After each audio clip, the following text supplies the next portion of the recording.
So my first suggestion is যে ক্যামব্রিজের 12 থেকে 18 পর্যন্ত যত বই আছে ওই বইয়ের প্রত্যেকটা টেস্টে লিসেনিংটা শেষ করা।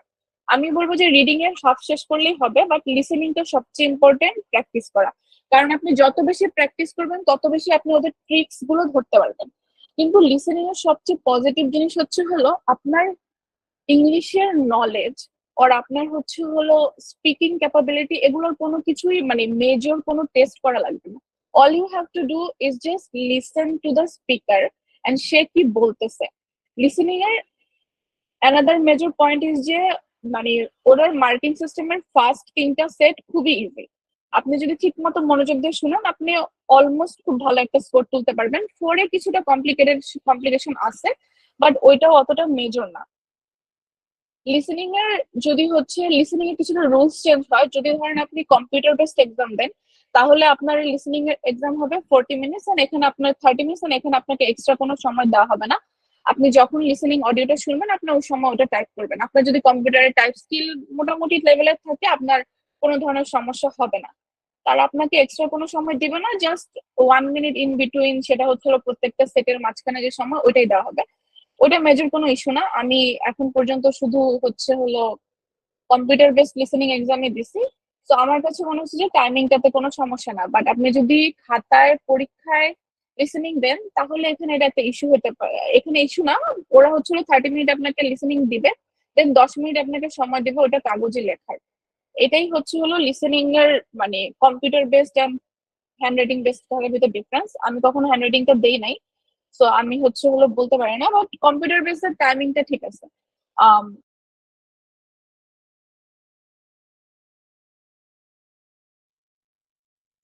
লিসেনিং এর অ্যানাদার আমাদের কারেন্ট সময়ের সবচেয়ে বড় ইস্যু হচ্ছে হলো যখন আমরা কোনো ভিডিও দেখি আমাদের কনসেন্ট্রেশন খুবই অল্পতে সরে যায়। অ্যান্ড বেসিক্যালি আমরা 30 সেকেন্ডের কোনো বেশি ভিডিও খুবই মনোযোগ দিয়ে দেখতে পারি না, আমাদের অনেক সময় লাগে। বা আমরা অনেক সময় এমন হয় যে যখন কোনো মুভি দেখতে দেখি বা কখনো কোনো মিউজিক শুনি আমরা মাঝে মাঝে কিন্তু কথাটা পুরোপুরি শুনি না, আমাদের অনেক কিছু স্কিপ হয়ে যায় কারণ আমাদের কনসেন্ট্রেশন 100% থাকে না। লিসেনিং এর ইস্যুটা হচ্ছে হলো যে রেকর্ডিংটা আপনি শুনবেন মাত্র একবার। পরীক্ষা হলে এমন ফ্রাস্ট্রেশন ফিল হবে যে আমি যদি লিসেনিং মানে আমি যদি ওই সেকশনটা আরেকবার শুনতাম তাহলে আমি এই অ্যান্সারটা লিখতে পারতাম। এই ফ্রাস্ট্রেশন থাকা যাবে না। মেজরলি যখন মানে রেকর্ডিংটা শুনবেন তখন আপনার ফুললি কনসেন্ট্রেশন ধরে রাখতে হবে। লিসেনিং এর আরেকটা বড় অ্যাডভান্টেজ হলো এটা যে আপনার ফার্স্ট এক্সাম মানে প্রথম পরীক্ষাটা লিসেনিং, তারপর রিডিং, তারপর রাইটিং। এটা আপনার ফার্স্ট পরীক্ষা হওয়ার কারণে যেটা হবে যে আপনি হচ্ছেন হলো আপনার মাথাটা ফ্রেশ থাকবে। আমি বলবো যদি হচ্ছে হলো আপনি সকালে পরীক্ষা দেন আরো বেটার, যদি আপনি মর্নিং পার্সন হন। আর আপনি যদি মর্নিং পার্সন না হন তাহলে আপনি সকালে পরীক্ষা দিন না, আপনি বিকেলে পরীক্ষাটা দেন। আর আমি যেটা করছি এক্সাম হলে ঢোকার আগে আপনি যদি রিলিজিয়াস হন তাহলে আপনি একটা সূরা রিসাইট করতে পারেন আপনার মাইন্ডে টু মেক ইউর মাইন্ড কাম। আর আপনার যদি হচ্ছে হলো নন রিলিজিয়াস পার্সন হন তাহলে আপনি কিছুটা হচ্ছে হলো মেডিটেশন করতে পারেন, just to make your brain calm. And you have to understand যে আপনার এই এক্সাম হলে লিসেনিং এ ভালো করার জন্য কনসেন্ট্রেশন 100% ধরে রাখতে হবে। আপনি যদি আইএলস মানে কোনো প্রিপারেশন ছাড়াও পরীক্ষা হলে যান, দেয়ার মাইট বি এ চান্স যে আপনি লিসেনিং এ অনেক ভালো স্কোর করতে পারবেন যদি আপনি জাস্ট রেকর্ডিংটা খুব মনোযোগ দিয়ে শুনেন আর ওইটা যদি খাতায় ঠিক মতো লিখতে পারেন। That's it. লিসেনিং এর জন্য আপনার জাস্ট এইটাই লাগবে।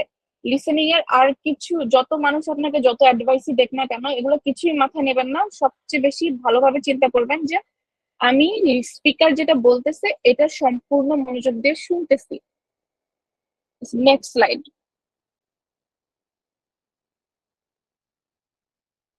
আর আমি হচ্ছে হলো লিসেনিং যখন লেখছি তখন হচ্ছে হলো আমি ক্যাপিটাল বা নন ক্যাপিটাল ওয়ার্ড নিয়ে এত মনোযোগী ছিলাম না। বাট আমি দেখছি যে যারা খাতায় লেখে এখানে এটা ইস্যু হতে পারে।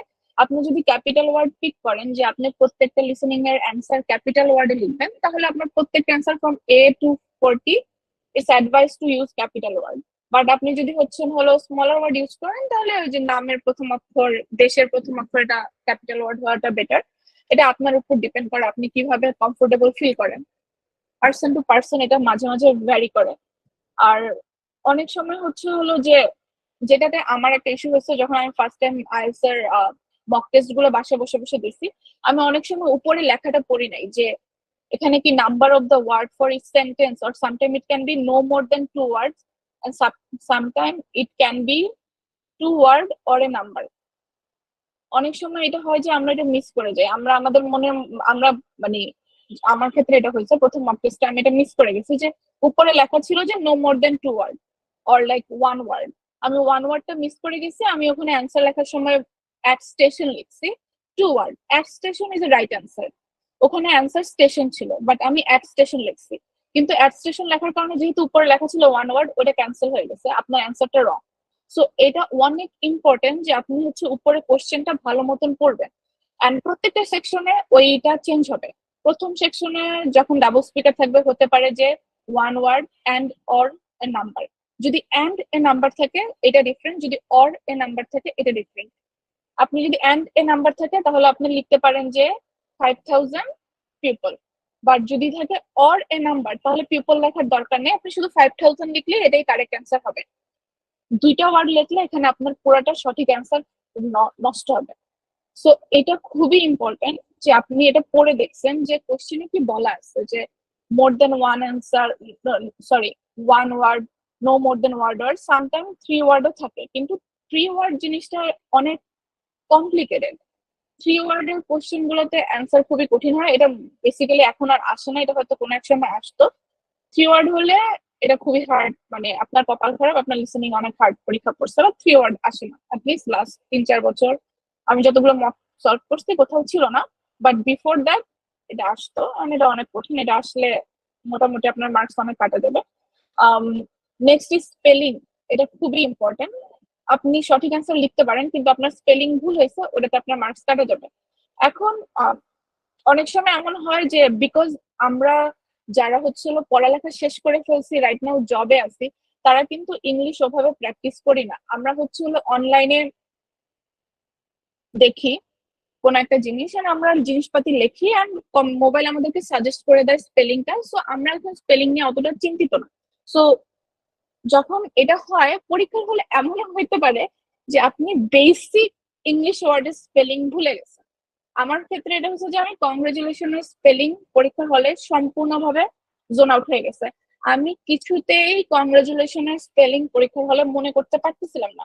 আর it's such a simple word, আমরা প্রত্যেকদিন ইউজ করি আমাদের ডেইলি লাইফে, বাট কংগ্রেচুলেশন আমি জাস্ট সিম্পলি পরীক্ষার হলে মনে করতে পারতেছিলাম না। এমন এটা আপনার সাথে হতে পারে যে আপনি একটা মানে ওয়ার্ড বলছে, আপনি জানেন এটা অ্যান্সার, কিন্তু আপনার ওই মাথায় স্পেলিংটা আসতেছে না। আমি বলবো ওই সময় ওভার থিঙ্ক না করতে, ওই সময় ওইটা নিয়ে অনেক বেশি চিন্তা করবেন না। আপনি যেটা করবেন হচ্ছে ওই ওয়ার্ডটার পাশে কনগ্রাচুলেশন যেটাই আপনার মাথায় সেটা লিখে পরবর্তী যে কোশ্চেন ওটার দিকে মনোযোগ দেবেন। এন্ড প্রত্যেকটা সেকশনের পরে আপনার one of the most important job listening এ হচ্ছে আপনার অ্যান্সার গুলোর স্পেলিং চেক করা। Even if you think you are 100% right, there must be a chance যে আপনি কোথাও একটা ওয়ার্ড মিস করে গেছেন, যেখানে এ ছিল এর বদলে ই লিখছেন বা ই এর বদলে আই লিখছেন। ওই সময় আপনি যখন শুনতেছেন আপনি ওইটা খেয়াল করেন নাই, এটা খুবই মেজর ইম্পর্টেন্ট, 1-2 নাম্বার বাঁচাইতেও পারে। আবার আপনার যদি মনে হয় আপনি পারফেকশনিস্ট দরকার নেই, তারপরও আমি বলবো যে একবার চেক করে নেওয়া এটা বেটার। যতক্ষণ সময় দেওয়া হবে ততক্ষণই হচ্ছে চেক করতে থাকবেন যে স্পেলিংটা ঠিক আছে নাকি নাই। পরবর্তী স্লাইডটা হ্যাঁ।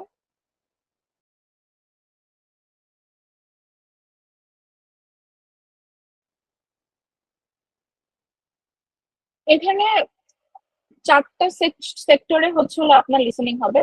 প্রথম সেক্টরে ডাবল স্পিকার থাকবে, তারা হচ্ছে একটা কনভারসেশন ক্যারি অন করবে, যেটা আপনাকে এক্সাম হলে খাতাতে লিখতে হবে। আর সেকেন্ডটাতে 1 স্পিকার থাকে, থার্ডটাতে মোর দেন 1 স্পিকার থাকে, 2 স্পিকার সামটাইম 3 স্পিকারও থাকতে পারে, মাল্টিপল স্পিকার থাকে। এন্ড ফোর্থটাতে সামটাইম এটা জাস্ট অনলি গিভেন ইনফরমেশন। প্রথম দুইটাতে কথার স্পিড অনেক স্লো যায়। সো আমি রাইট নাও যে স্পিডে কথা বলতেছি এভাবে প্রবাবলি আপনার কোশ্চেনের লেভেল 4 স্পিকার বলবে। Question 1 and question 2 speaker double হোক আর সিঙ্গেল হোক আর মাল্টিপল পিপল হোক, তারা অনেক সুন্দর করে অনেক স্লোলি আপনাকে বুঝা যাবে। তাদের বুঝানোর মানে তাদের কণ্ঠস্বর এন্ড তাদের সবকিছু খুবই সুদিং থাকে। এন্ড আপনি যদি ইংলিশ বেসিকলি কোনো মুভি রেগুলারলি বাচ্চাকাল থেকে দেখে থাকেন তাহলে আপনার মানে ওই কথা বুঝতে সমস্যা হওয়ার কথা না। তারা যথেষ্ট স্লোলি বলে এন্ড যেই ওয়ার্ড গুলোর স্পেলিং আপনার জানার কথা না ওই ওয়ার্ডের স্পেলিং তারা প্রোনাউন্স করে দিবে। এন্ড এখানে ওই সময় আপনাদের খেয়াল রাখতে হবে যে আপনারা একটা ওয়ার্ডও মিস করতে পারবেন না খাতায় তোলার সময়। বাট কোশ্চেন টাইপ ডিফারেন্ট টাইপের হয়, সেকশন 1, সেকশন 2, সেকশন 3 আর সেকশন 4 এ সেন্টেন্স কমপ্লিটেশন থাকে, সামারি কমপ্লিটেশন থাকে, ম্যাপ কমপ্লিটেশন থাকে, যেটা হচ্ছে সবচেয়ে আমার কাছে মনে হয় যে সবচেয়ে hard listening A. Map computer person to person different হইতে পারে, বাট আমার কাছে মনে হয় যে সবচেয়ে হার্ড লিসেনিং এর হচ্ছে হলো ম্যাপ। আপনি যখন একটা ম্যাপ নিয়ে তারা কথা বলে আর তারা স্টার্ট করে আর এন্ড করে, এটার ভিতরে অনেক মানে আমার কাছে মনে হয় যে লেফট রাইট এন্ড অনেক কিছু থাকে যেটা মিস হয়ে যায় পয়েন্ট। সো বেটার হয় আপনি যত বেশি প্র্যাকটিস করবেন তত বেশি আপনি ধরতে পারবেন যে ওরা শুরু করবে এই পয়েন্ট থেকে, এটা শেষ করবে এই পয়েন্টে। বাট স্টিল আমি বলবো যে map one of the hardest task in listening. এটা না আসলেই সবচেয়ে বেশি ভালো। বাট এন্ড আমি বলতাম যে এটা আসে না, বাট এটা এখন আসে। আমি লাস্ট যখন পরীক্ষা দিচ্ছি তখন ম্যাপ আসছে, সো এটা এখনো আসে। আর বেটার যে অ্যাটলিস্ট 4-5টা ম্যাপের অ্যান্সার সলভ করে আপনি পরীক্ষা হলে গেছেন। আপনি অনেক সময় লিসেনিং ওপেন করলে কোশ্চেনে দেখবেন যে ম্যাপের একটা সেকশন আছে। আপনি যদি লিসেনিং এর পার্টিকুলার ওই সেকশনে গিয়ে অডিওটা ওপেন করে ওই ম্যাপে শুনেন, তাহলে হয়তো আপনার ভালো লাগবে যে অ্যাটলিস্ট আপনার একটা আইডিয়া থাকবে যে ম্যাপ কোশ্চেন কেমন হয়। Then there are short answer question, then there are multiple choice, and then there are diagram leveling. Multiple choice normally থাকে section 3 তে, and diagram leveling থাকলে ম্যাপ কমপ্লিটেশন থাকবে না, ম্যাপ কমপ্লিটেশন থাকলে diagram leveling থাকবে না। প্রত্যেকটা সেকশনে স্পিকার, আমি আবারও এটা বলবো, ওরা যে কথাটা বলবে ওটা ওরা রিপিট করবে না। আপনি যদি এক্সাম হলে কোনো কারণে কনসেন্ট্রেশন ধরে রাখতে না পারেন, আপনার মার্কস চলে যাবে। It's is I can't stress it enough. আপনি যদি আপনার কোনো ধরনের প্রিপারেশন নাও থাকে আইএলটিএস এন্ড ইউ লাইক, আপনি যদি লিসেনিং এ কনসেন্ট্রেশন দিয়ে পুরোটা সময় স্পিকার কি বলতেছে ওটা মনোযোগ দিয়ে শুনেন, that's enough to get you a 7 at least. কারণ লিসেনিংটা ওরা ক্রিয়েটই করছে আমার কাছে মনে হয় যে নাম্বার বুস্ট করার জন্য। কারণ রাইটিং এন্ড স্পিকিং এ আপনার জেনুইন ইংলিশ নলেজটাকে তারা টেস্ট করবে। স্পিকিং এ আপনি আপনার pronunciation, how do you speak, everything counts. And writing এ হচ্ছে হলো আপনি একটা টপিকে লিখতেছেন এন্ড লেখাটা 150 words and 250 words long. You have to use complicated word. You have to use a lot of things to prove যে হ্যাঁ আপনার ইংলিশ ল্যাঙ্গুয়েজ ভালো। You have a good hold on the language. But in listening, it's quite simple.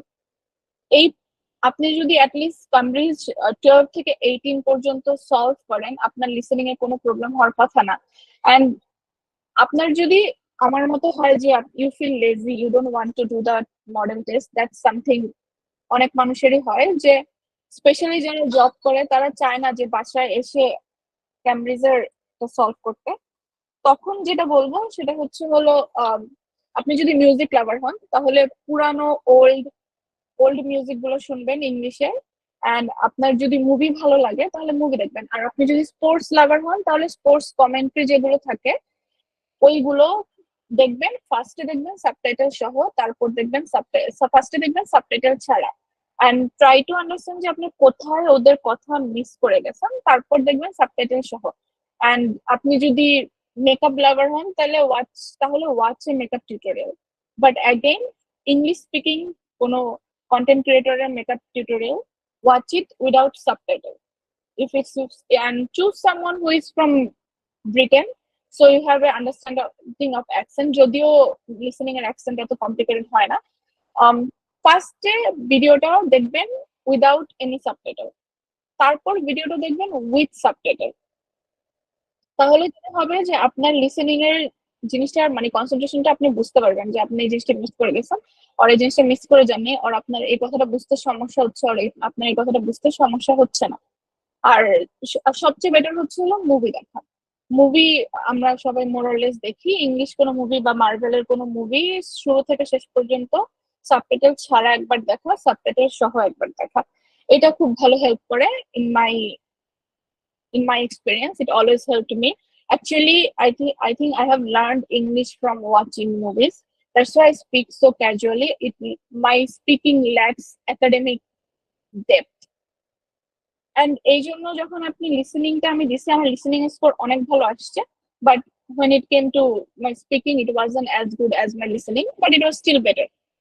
So যদি আপনার মনে হয় যে আপনি অনেক ব্যস্ত or you are feeling bored, যে আপনি বসতে চান না একটা খাতা কলম নিয়ে, আর আপনি আইএলটিএস এর ক্যামব্রিজ সলভ করতে চান না, এন্ড আপনি, আমরা এখন যে পরিমাণ কন্টেন্ট কনজিউম করি, then my best advice is watch a English video in YouTube যেটাতে আপনার প্রপার সাবটাইটেল আছে।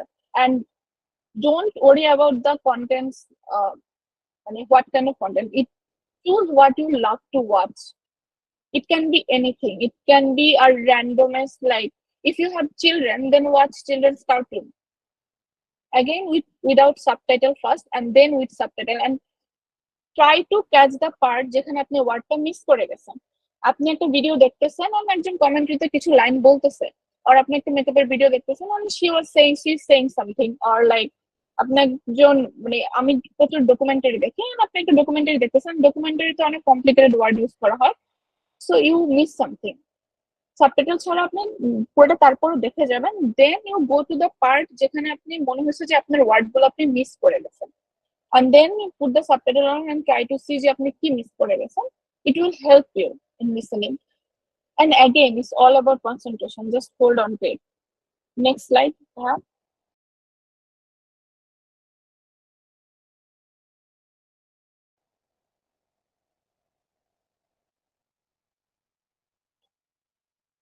লিসেনিং এ একটা মেজর ট্রিক ওরা করে, যেটা আপনি হয়তো মক টেস্ট যদি দিতে থাকেন তাহলে বুঝতে পারবেন, যে ওরা হচ্ছে হলো ইচ্ছা করে বিটুইন কোশ্চেন 4 এন্ড কোশ্চেন 5 অনেক র্যান্ডম কথা বলে, সে যেটার কারণে আপনার মানে কনসেন্ট্রেশন নষ্ট হয়, কারণ আপনি এক্সপেক্ট করতেছেন যে আপনাকে এখনই অ্যান্সারটা দিবে, বাট তারা খুবই র্যান্ডম টপিকে কথা বলা শুরু করবে।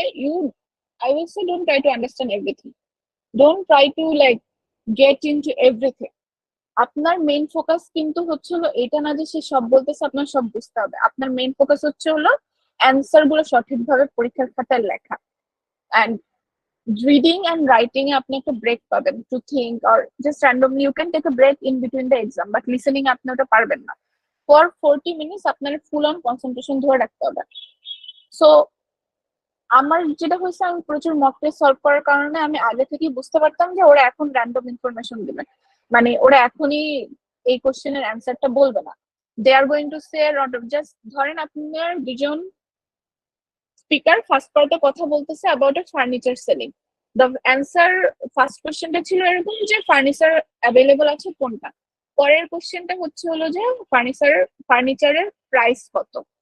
এখন এমন হইতে পারে যে দুইটা স্পিকারের ভিতরে ইন বিটুইন তারা অনেক কনভারসেশন করে যাবে, যে ফার্নিচারটা দেখতে কেমন, কতদিন ওল্ড, কত উচ্চ, এন্ড আপনি এটা বুঝতে পারবেন যে তারা হচ্ছে হলো র্যান্ডম টপিকে কথা বলতেছে furniture related, but that's no, যখনই ওরা আপনার অ্যান্সার আসবে তার আগে ওরা একটা হিন্ট দেবে যে now we are going to talk about the price, let's talk about the price, be aware of that, you can take that, you can take those information nothing to value.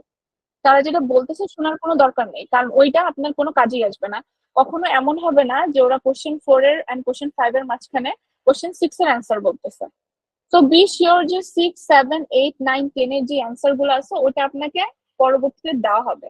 So don't try to understand everything, ওইটাই আপনার break time listening, ওইটাই হচ্ছে আপনার break time. আপনি যখন দেখবেন যে আপনার question, read the question before hand, question গুলো আগে পড়ে ফেলবেন। যখন ওরা ভিডিও শুরু করে তখন ওরা ফার্স্টে একটা কথা বলে দেয় যে now you have time to see the question 1 to question 5। আপনাকে আমি বলতে পারবো না কতটা ইম্পর্টেন্ট এটা ওই সময় আপনার কোশ্চেনটা পড়া। আপনি যদি কোশ্চেন না পড়েন তাহলে আপনি যেটা করবেন সেটা হচ্ছে আপনি পুরোটা টাইমেই কনসেন্ট্রেশন দিয়ে শোনার চেষ্টা করবেন যে সে কি বলতেছে, যে এটা কি, ওটা কি, ওটা কি, হ্যান কি ত্যান কি। কোনো দরকার নেই, আপনি কোশ্চেন গুলো করবেন, আপনি দেখবেন যে কোশ্চেনে কি চাইছে, ফার্নিচারের কি কি ফার্নিচার সোল্ড করা হবে, ফার্নিচারের প্রাইস কত, ফার্নিচার পিক করার পয়েন্ট কি, ওই লোকের নাম কি, আর ওইখানকার অ্যাড্রেস কি, এই 5টা ইনফরমেশন আপনার ওইখানে দেওয়া হবে। আপনি এখন এটা জানেন, সো আপনি যেটা করবেন, আপনার ব্রেন যেটা অটোমেটিকলি করবে সেটা হচ্ছে সে র্যান্ডম ইনফরমেশন না ক্লোজ করে দেবে। সে যখন সবকিছু বলবে আপনার ব্রেন ওটা শোনার চেষ্টাও করবে না, দেন নো যে এটার প্রাইস যখন বলবে তখন আমার শুনতে হবে। So don't try to understand everything, they do it purposefully, যেন আপনি হচ্ছে হলো পেশেন্স লুজ করেন, আর আপনি হচ্ছে হলো একটা র্যান্ডম ইনফরমেশন ওখানে বসায় দেন। অনেক সময় এটা হয় যে ক্লোজ টু ইনফরমেশন দেওয়া হয়, প্রাইস কত ওটা তো বলা হয় যে বাইং প্রাইস কত ছিল, আপনি কত টাকা দিয়ে কিনছেন। আপনি যদি কোশ্চেনটা বিফোর হ্যান্ড না পড়েন ভালো মতন, এন্ড ওই সময় আপনার হয়তো ওরকম সময়ও থাকবে না কোশ্চেনটা পড়ার, আপনি যখন দেখবেন সে একটা প্রাইস মেনশন করতেছে, আপনি জাস্ট ওই প্রাইসটা বসায় দিবেন। So don't try to understand everything and read the question from beforehand. Answer can come quickly, but এটা হয় basically part 3 and part 4 A. Part 1 and part 2 I think they made it so everyone can get a good score, at least like 4 or 5. Part 3 and part 4 এ কোশ্চেনের answer আমার মতে একটু speedy হয়ে যায়, কথার process অনেক হাই হয়ে যায়, এন্ড ওরা তাড়াতাড়ি অনেক ইনফরমেশন দেয়। পার্ট 3 আর পার্ট 4 এ যেটা হয় যে, পার্ট 4 এ স্পেসিফিক্যালি আমি প্রথম দিকে অনেক সাফার করছি, যে I was expecting answer very quick, but then again the answer was not quick. তারা অনেকক্ষণ ধরে অনেক কথা বলে, and then suddenly they start dropping 5 answer back to back, and it's really hard to catch up. It's really hard. I will say it's really hard because the accent and the speed, it goes like it goes within a second. Like they give 2 or 3 answer question like back to back within a second. You probably didn't have the process to write the answer, and there's like the second answer is there. That only happen in part 4. If you practice a lot, you will see it coming. You will have the understanding যে এখনই ওরা answer অনেকগুলো করবে, and এটা basically হয় in between question number 33 to 37. এই question 4-5তে খুবই স্পিডে ওরা অ্যান্সার বলে। এই যে আমি এটা বলতে পারতেছি আপনাকে যে কোন কোশ্চেন ওরা স্পিড বাড়ায়, এটা হচ্ছে আপনি যত প্র্যাকটিস করবেন আপনিও বুঝতে পারবেন যে এখনই ওরা স্পিডটা বাড়ায় দিবে, অ্যান্সার কয়েকটা ড্রপ হবে। Before they drop the question that's a random section যেখানে ওরা কোনো ইনফরমেশন প্রোভাইড করে না যেটা আপনাকে কোশ্চেনে আস্ক করা হয়েছে। এন্ড এই জিনিসটা ওরা জাস্ট আপনারা বদার করার জন্য করে, ওরা আপনাকে থ্রো অফ করার জন্য করে, ওরা জাস্ট চেষ্টা করে বোঝার জন্য যে আপনি বুঝতেছেন কিনা। Don't try to understand everything, and also don't try to, যেটা প্রথম প্রথম আমি করতাম যে আমি মিনিং খুঁজে ট্রাই করতাম যে আচ্ছা এখানে কি বলছে, বা academically it means something or whatever, it means nothing. It's a random paragraph, it's a random passage. Don't overthink it. Don't overthink it. Just read the question and prepare yourself for the answer. Just try to listen the answer. That's it.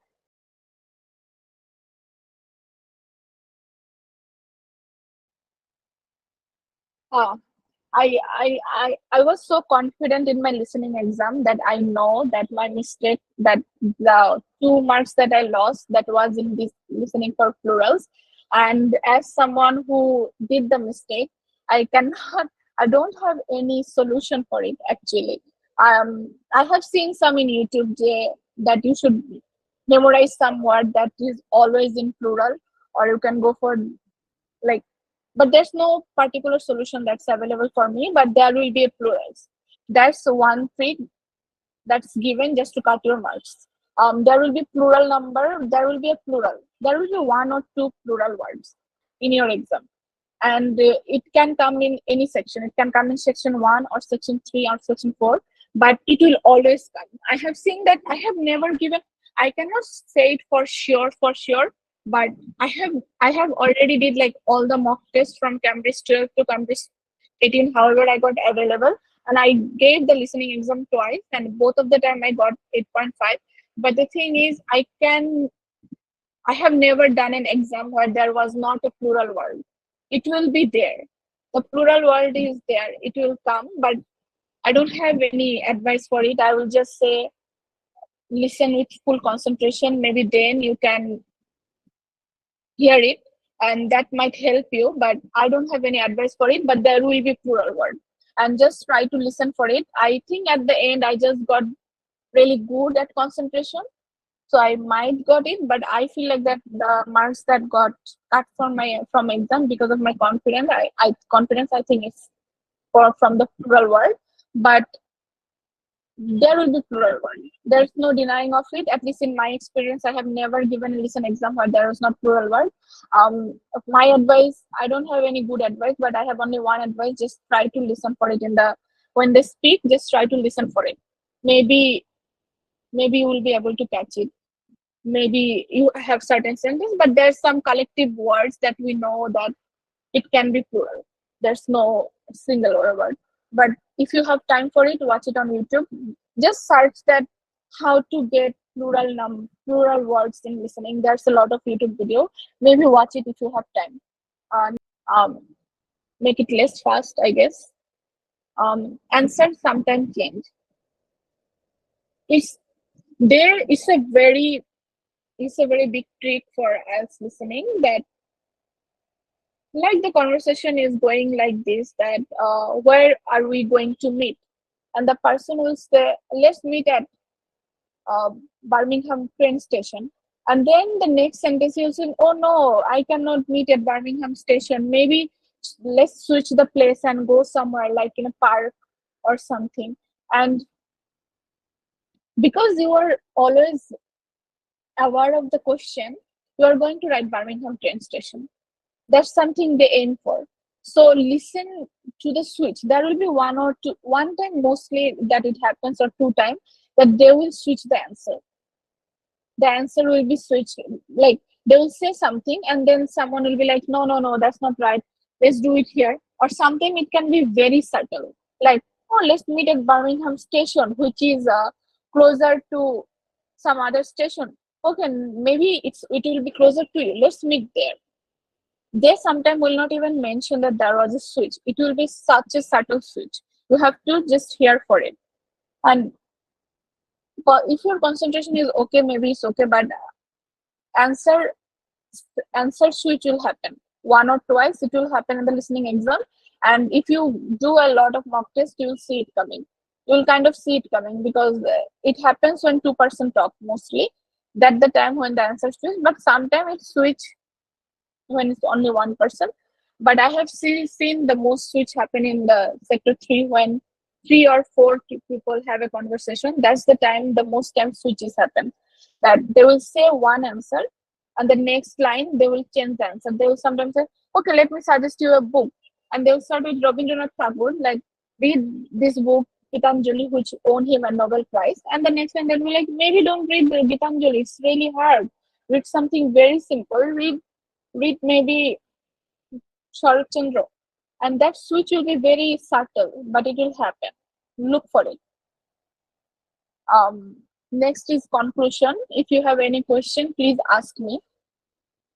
And if we are done with it, then we will do one mock test right now, or from like section 1 to 2, and then we will solve the answer in this class. Even I haven't done that mock test. Maybe we can do it together and solve it. Anyone wants to add anything? It will be fun to solve one mock test. There's still few people. Anyone wants to add anything or ask me something?